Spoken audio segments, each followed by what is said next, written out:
What's going on? It's your boy Calwoo, and welcome to part 6 of the Anime Awards show for 2022. I'm here represent my man's G Money.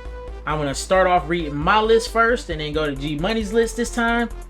So I appreciate y'all for rocking with us again, and let's dive right into it.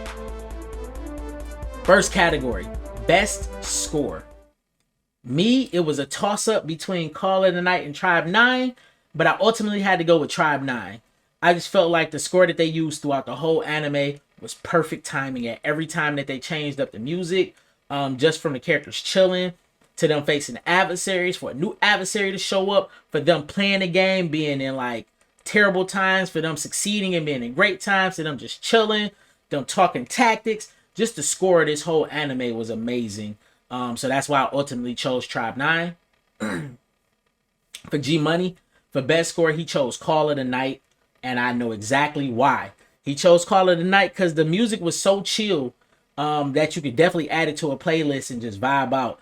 It like literally every song in Call of the Night could be on the Chill Cow page. You know what I'm saying? You know, with the little girl, you could just vibe to it for the chill lo-fis, and you could just vibe to it without an issue at all. So that's why G Money chose that. And he said if you put that on a playlist with your boy Kong Ming's OST, chef's kiss. You ain't gonna get nothing better.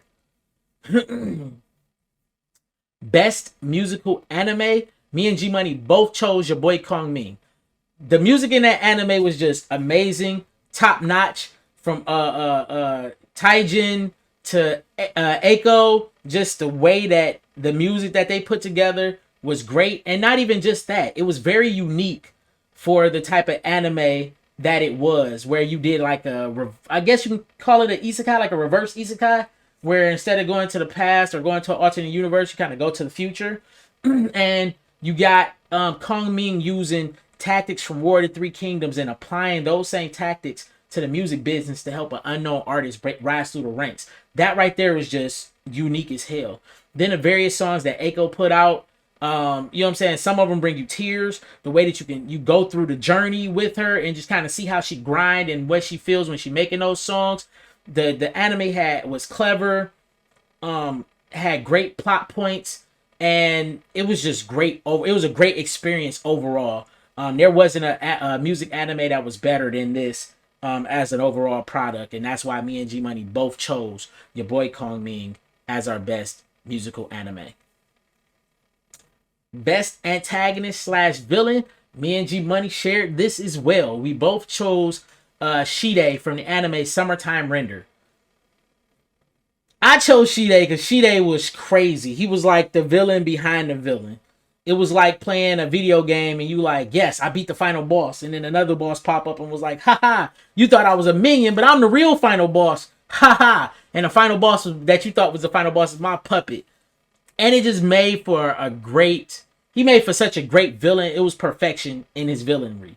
And that's the same reason why G Money chose it. G Money felt like Shide was mirrored and similar to Kefka from Final Fantasy VI. For those that played Final Fantasy VI and dealt with Kefka, you understand what he means. With Shide just being a nihilist and just like, hey, humans just all need to die. For no other reason, just because I just want to kill everybody and just ruin everything. And you think that he's a subordinate, but he's actually really the main villain with the person you think is the main villain under his thumb. He's actually much more powerful than she is. And it just leads to like just this deep plot twist and character development, especially when he comes off as this like very timid and shy priest, and then turns into like this, hey, I'm sinister, I'm doing this just because I want to do it. And it just makes for a deep character and a deep character and a great villain. He was just great. And for me personally, it gave me a Johan feeling to it, where Johan is just like this great puppet master from the anime Monster. If you've seen it, you know exactly what I'm talking about. Freaking love Shide. Definitely easily the best villain of 2022. Best drama. I chose Love of Kill. The reason I chose Love of Kill as the best drama, because Love of Kill just had this interesting storyline where the villain of the series is forcing the main character into a love situation with her, like taking her on dates and shit. Because the main character is a bounty hunter and he's one of her bounties, but he's so much better than she is. He's like, look, I could kill you, but since I didn't, just give me a date. And then started like doing her bounties for her and giving her credit, like, yeah, and that deserves a date. And then him like forcefully inserting himself into her life and not realizing that, spoiler, so if you need to skip it. But he's actually a part of her past that she don't remember, or that's fuzzy to her. And for him to reinsert himself and then trying to help her, and it's like another organization going on. It just builds up so much drama and craziness in this story. Just hearing the plot, just period. Serial killer forces bounty hunter into a love situation. That right there screams drama of all types of bonanzas. That's why I chose it. G Money for his best drama chose Call of the Night. He was iffy on trying to decide on if this would fall into the best drama category, but he ultimately decided just because of the various dramas between the characters, especially when you got Ko and Nazuna being in love and their love story of like, I'm gonna become a vampire once I fall in love with you, then I can become a vampire. Him not understanding what love is, and then coming to the realization like, hey, if she don't eventually turn him into a vampire, then the other vampire is gonna come and kill him. And then on top of that, you're introduced to vampire hunters that are like, all vampires are bad, they all need to die. And then you just get this good just melting pot of like a forbidden love story type feel where both sides are willing to kill each other to stop it from happening or making sure that it happens. So it's great. Most imaginative. For most imaginative, I chose the anime Yuri Deko. The reason I chose the anime Yuri Deko is because the world building for that anime was great. Gives you this whole metaverse world that everybody kind of lives in. You go to school in it, you work in it. There's an organization that takes images that the government don't want you to see in the metaverse and gets rid of it. And then you got this villain that kind of comes and steals people points. And when your points are gone, that's bad because that means that's money that you don't, and it's like popularity. So that's money you don't have to spend. That's dropping you down a peg in society as far as where you sit. And, in the hierarchy of the society and the classes type system based on points and likes that you get. Other people can like your stuff to give you more money. So it's just this weird, interesting system. And then you had this villain that would come and just steal people points. And they framed the main character for that. And then she ended up getting engulfed in this underground organization that they're chasing after that's off the grid. And helping them trying to hunt down the real culprit that's actually taking people points. So it just was really good. And you end up finding out it's like this weird dystopian world. Like it just had a lot of good... it was just very imaginative. And it was just very unique on how they put it all together. And that's why I liked it, especially with the color schemes that they use. It was a lot of pastels, a lot of bright colors. It just was great. I loved it. And the animation reminded me of Puppy Cat. If you're familiar with that animation is fucking nuts. I love it. So that's why I love Yuri Deko. I just felt like it was great.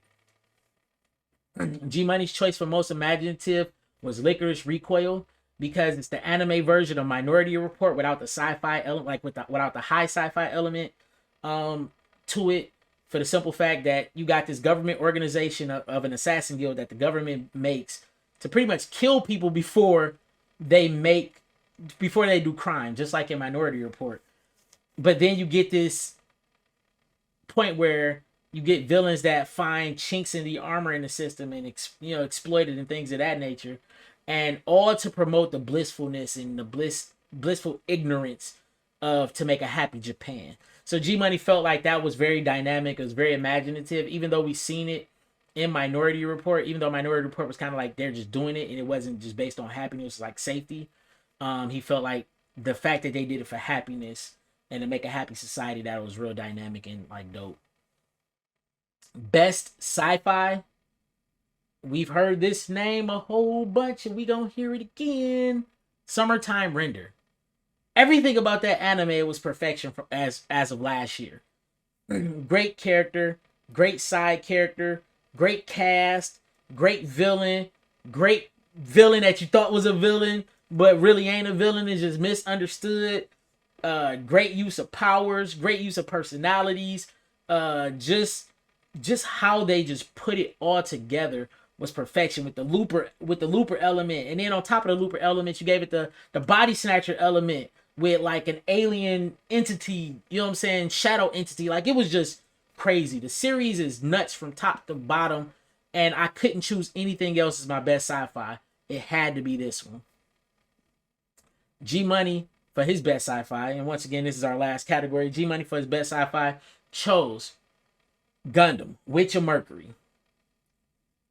And G Money in his statement says that he know that I disagree with it, but I'll save that rant for another day. The reason he chose it, because he felt like it went from this great, bubbly, happy-go-lucky element of a Gundam series, which is weird for most mainline Gundam series, and then it ended in a very, very, like, it started off with a dark note, then kind of went happy-go-lucky, and then ended in a very dark note. And G Money was like, that made him anticipate season 2 of what could happen next, of them playing with this darker element and kind of running with it. And he loved Suleta's character and her personality and her relationship with Maureen. Just how both characters mesh well, even though they're opposites. You know, the whole opposite attract type dynamic, where Suleta is the bronze and Maureen is the brains. But then in that same token, Suleta is like the happy-go-lucky, I'm trying to do this, I got this nervous twitch. She got a saying that kind of helps her through her nervousness. It kind of helps her attempt to be assertive a little bit, but not really. And then you got Maureen, that's the brains and just kind of real serious, all business, all time. And then their relationship of how they start to look out for each other and how they worry about each other. And G Money just loved that dynamic, and that's why he chose that as his best sci-fi. I don't know how, but he did. Like I said, I'll save that for another video. But once again, this is Calwoo on behalf of my man G Money. We appreciate y'all here at planetwu. If you haven't already, please like, share, and subscribe to the video. Tell us in the comment section below what animes from 2022 you would have chosen for these categories or these different elements. And see if you agree with any of us, and kind of talk to us about whatever you've seen. And also, once again we are looking for people to do Throne of Nerds, which is a game show that we're bringing back. Cash prizes of more than $100 at the end of the year for everybody that participates. If we can get it going, it'll be before Christmas. If not, it'll go into next year, but more than $100 is what it'll be. Yeah, other than that, that is pretty much it. We appreciate you here at planetwu. And like I said, my name is Calwoo. On behalf of my man G Money, we signing off.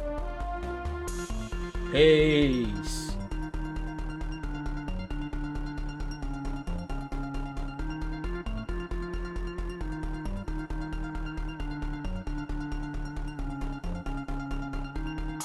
Ironic.